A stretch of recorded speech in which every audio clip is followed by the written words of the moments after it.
8ನೇ ತರಗತಿ ಗಣಿತ ಅಧ್ಯಾಯ 3 ಸಂಖ್ಯೆಗಳ ಕತೆ. ಇವತ್ತಿನ ವಿಡಿಯೋದಲ್ಲಿ ಆಧಾರದ ಒಂದು ಕಲ್ಪನೆ, ಇದರಲ್ಲಿ ಬರುವಂತಹ ಮೊದಲ ಕಾನ್ಸೆಪ್ಟ್ ಈಜಿಪ್ಷಿಯನ್ನರ ಸಂಖ್ಯಾ ಪದ್ಧತಿಯ ಬಗ್ಗೆ ಕಲಿಯೋಣ. ಸುಮಾರು 3000 BCE ವರ್ಷಗಳ ಹಿಂದೆ ಈಜಿಪ್ಷಿಯನ್ನರು ಒಂದು ಸಂಖ್ಯಾ ಪದ್ಧತಿಯನ್ನ ಉಪಯೋಗಿಸ್ತಾ ಇರ್ತಾರೆ. ಆ ಸಂಖ್ಯಾ ಪದ್ಧತಿಯನ್ನ ಲಿಖಿತ ಸಂಖ್ಯಾ ಪದ್ಧತಿ ಅಂತ ಹೇಳ್ತೇವೆ. ಆ ಸಂಖ್ಯಾ ಪದ್ಧತಿಯಲ್ಲಿ ಒಂದು ನಿರ್ದಿಷ್ಟ ಸಂಖ್ಯೆಯನ್ನ ಗುಂಪು ಮಾಡಲಿಕ್ಕೆ ಅಥವಾ ಪ್ರತಿನಿಧಿಸಲಿಕ್ಕೆ ಕೆಲವು ಸಂಖ್ಯೆಗಳನ್ನ ಬಳಸ್ತಾರೆ. ಆ ಸಂಖ್ಯೆಗಳನ್ನ ಹೆಗ್ಗುರುತು ಸಂಖ್ಯೆಗಳು ಅಂತ ಹೇಳ್ತೇವೆ. ಈ ಹೆಗ್ಗುರುತು ಸಂಖ್ಯೆಗಳು ಅಂತ ಹೇಳಿದ್ರೆ ಏನು ಅಂತ ಹೇಳಿ ಅರ್ಥ ಮಾಡಿಕೊಳ್ಳುವ.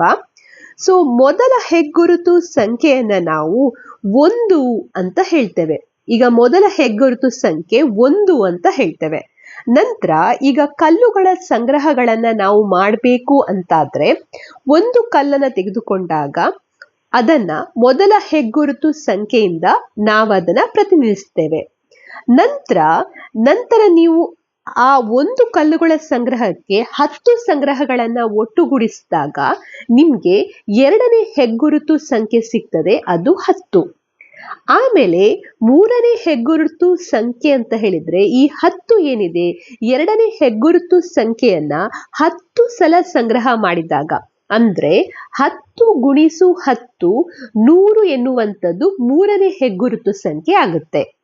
4ನೇ ಹೆಗ್ಗುರುತು ಸಂಖ್ಯೆ ಅಂತ ಹೇಳಿದ್ರೆ ಈ 100ಅನ್ನ ಪುನಃ ನಾವು 10 ಸಲ ಸಂಗ್ರಹ ಮಾಡಬೇಕು. ಸೊ 100 × 10 ಅಂತ ಹೇಳಿದ್ರೆ 1000, ಇದು 4ನೇ ಹೆಗ್ಗುರುತು ಸಂಖ್ಯೆ ಆಗುತ್ತೆ. ಹಾಗೆ 5ನೇ ಹೆಗ್ಗುರುತು ಸಂಖ್ಯೆ ಅಂತ ಹೇಳಿದ್ರೆ ಈ 1000 ಏನಿದೆ ಇದನ್ನ ಪುನಃ 10 ಸಂಗ್ರಹ ಮಾಡಿದಾಗ ಸಿಗುವಂತದ್ದು 10,000, ಇದು 5ನೇ ಹೆಗ್ಗುರುತು ಸಂಖ್ಯೆ ಆಗುತ್ತೆ.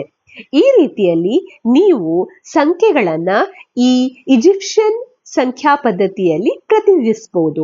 ಮೊದಲನೇ ಸಂಖ್ಯೆ 1, 2ನೇ ಸಂಖ್ಯೆ 10, 3ನೇ ಸಂಖ್ಯೆ 100, 4ನೇ ಸಂಖ್ಯೆ 1000, ಹಾಗೆ 5ನೇ ಸಂಖ್ಯೆ 10,000.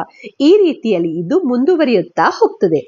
ಹಾಗೆ ಇಲ್ಲಿ ಮೊದಲನೇ ಸಂಖ್ಯೆ 1 ಅಂದ್ರೆ ನಾವು 10ರ ಘಾತ 0 ಅಂತ ತೆಗೆದುಕೊಳ್ಬಹುದು. 2ನೇ ಸಂಖ್ಯೆ 10 ಅಂತ ಹೇಳಿದ್ರೆ 10ರ ಘಾತ 1 ಅಂತ ತೆಗೆದುಕೊಳ್ಬಹುದು. ಹಾಗೆ 3ನೇ ಸಂಖ್ಯೆ 100 ಇದೆ, ಇದನ್ನ 10ರ ಘಾತ 2 ಅಂತ ತೆಗೆದುಕೊಳ್ಬಹುದು.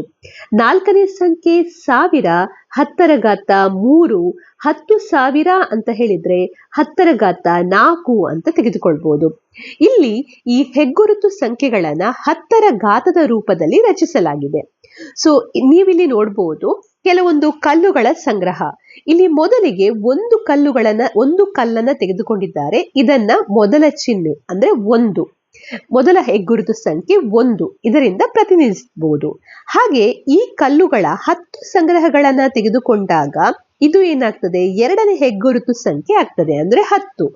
ಆಮೇಲೆ ಪುನಃ ಈ 10 ಏನಿದೆ ಇದರ 10 ಸಂಗ್ರಹಗಳನ್ನ ತೆಗೆದುಕೊಂಡಿದ್ದೇವೆ. ಇಲ್ಲಿ 1, 2, 3, 4, 5, 6, 7, 8, 9, 10. ಸೊ 10 × 10 ಅಂತ ಹೇಳಿದ್ರೆ 100 ಆಗುತ್ತೆ. ಹಾಗೆ ಈ 100 ಏನಿದೆ ಇದರ 10 ಸಂಗ್ರಹಗಳನ್ನ ನೀವಿಲ್ಲಿ ಕಾಣ್ಬೋದು. 1, 2, 3, 4, 5, 6, 7, 8, 9, 10. ಸೊ 100 × 10 ಅಂತ ಹೇಳಿದ್ರೆ ಇದು 1000 ಆಗುತ್ತೆ. ಈ ರೀತಿಯಲ್ಲಿ ಒಂದು ಸಂಖ್ಯೆಯು ಮೊದಲನೇ ಹೆಗ್ಗುರುತು ಸಂಖ್ಯೆಯು 2ನೇ ಹೆಗ್ಗುರುತು ಸಂಖ್ಯೆಯನ್ನು ರಚಿಸಬೇಕು ಅಂತಾದ್ರೆ ಅದಕ್ಕೆ 10 ಪಟ್ಟು ನಾವು ಹೆಚ್ಚನ್ನ ಮಾಡಬೇಕು.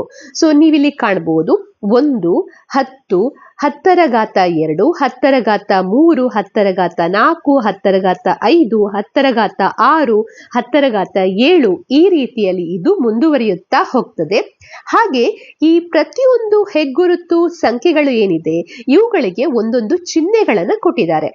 ಸೊ 1 ಅಂತ ಹೇಳಿದ್ರೆ ನಾವು ನೇರವಾಗಿ ಒಂದು ಗೆರೆಯನ್ನ ಹಾಕ್ತೇವೆ. ಹಾಗೆ 10 ಅಂತ ಹೇಳಿದ್ರೆ ಈ ರೀತಿಯಲ್ಲಿ ಉಲ್ಟಾ ಆಗಿರುವಂತ ಯು ಶೇಪ್ ಅನ್ನ ಬರೀತೇವೆ.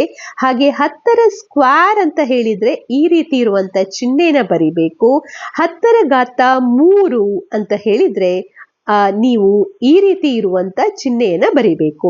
10⁴ ಅಂತ ಹೇಳಿದ್ರೆ ಈ ರೀತಿಯಲ್ಲಿರುವಂತ ಚಿಹ್ನೆನ ಬರಿಬೇಕು. ಹಾಗೆ 10⁵ ಇಲ್ಲಿ ನೀವು ಚಿಹ್ನೆಗಳನ್ನ ಕಾಣಬಹುದು. 10⁻⁶ ಈ ರೀತಿಯಲ್ಲಿ ಪ್ರತಿಯೊಂದು ಹೆಗ್ಗುರುತು ಸಂಖ್ಯೆಗಳಿಗೂ ಕೂಡ ಚಿಹ್ನೆಗಳನ್ನ ಕೊಟ್ಟಿದ್ದಾರೆ. ಈಗ ಇಲ್ಲಿ ಈ ಹೆಗ್ಗುರುತು ಸಂಖ್ಯೆಗಳನ್ನ ಹಾಗೆ ಚಿಹ್ನೆಗಳನ್ನ ಉಪಯೋಗಿಸಿ ಯಾವ ರೀತಿಯಲ್ಲಿ ನಾವು ಬರೀಬಹುದು ಅಂತ ಹೇಳಿ ನೋಡುವ. ಸೊ ಇಲ್ಲಿ ಒಂದು ಉದಾಹರಣೆಯನ್ನ ಕೊಟ್ಟಿದ್ದಾರೆ. ಇಲ್ಲಿ ಕೊಟ್ಟಿರುವಂತ ಸಂಖ್ಯೆನ ನೀವು ಗಮನಿಸಿದ್ರೆ 324 ಅಂತ ಇದೆ. ಇದನ್ನ ನಾವು ಈ ಈಜಿಪ್ಷಿಯನ್ನರ ಲಿಖಿತ ಸಂಖ್ಯಾ ಪದ್ಧತಿಯನ್ನ ಉಪಯೋಗಿಸಿ ಹೇಗೆ ಬರೀಬಹುದು?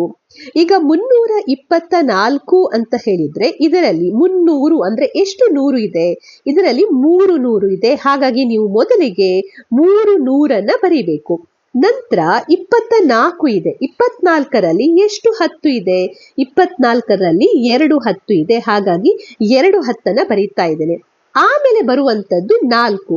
ಸೊ 4ನ್ನ 4 1 1 1 ಅಂತೇಳಿ ಈ ರೀತಿ ಬರೀತಾ ಇದ್ದೇನೆ. ನಂತರ ಇಲ್ಲಿ ನೀವು ಚಿಹ್ನೆಗಳನ್ನ ಹಾಕ್ಬೋದು. ಸೊ 100 ಇದೆ. 100 ಅಂತ ಹೇಳಿದ್ರೆ ಇಲ್ಲಿ 10ರ ಸ್ಕ್ವೇರ್ ಇದೆ. 10ರ ಸ್ಕ್ವೇರ್ ಅಂತ ಹೇಳಿದ್ರೆ 100 ಅಂತ ಅರ್ಥ. 10⁻³ ಅಂತ ಹೇಳಿದ್ರೆ 1000. 10⁻⁴ ಅಂತ ಹೇಳಿದ್ರೆ 10,000. ಸೊ 100 ಅಂತ ಇದೆ. 100 ಅಂತ ಹೇಳಿದ್ರೆ ನಾವಿಲ್ಲಿ ಈ ಚಿಹ್ನೆಯನ್ನ ಹಾಕ್ಬೇಕು.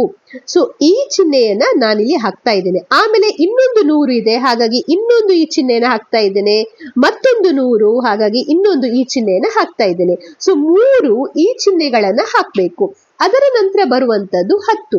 10 ಎಷ್ಟು ಸಲ ಇದೆ? 2 ಸಲ ಇದೆ. ಹಾಗೆ 10ನ್ನ ರೆಪ್ರೆಸೆಂಟ್ ಮಾಡ್ಲಿಕ್ಕೆ ನಾವು ಈ ಚಿಹ್ನೆಯನ್ನ ಉಪಯೋಗಿಸ್ತೇವೆ. ಹಾಗಾಗಿ 10ನ್ನ 2 ಸಲ ಬರೀತಾ ಇದ್ದೇನೆ.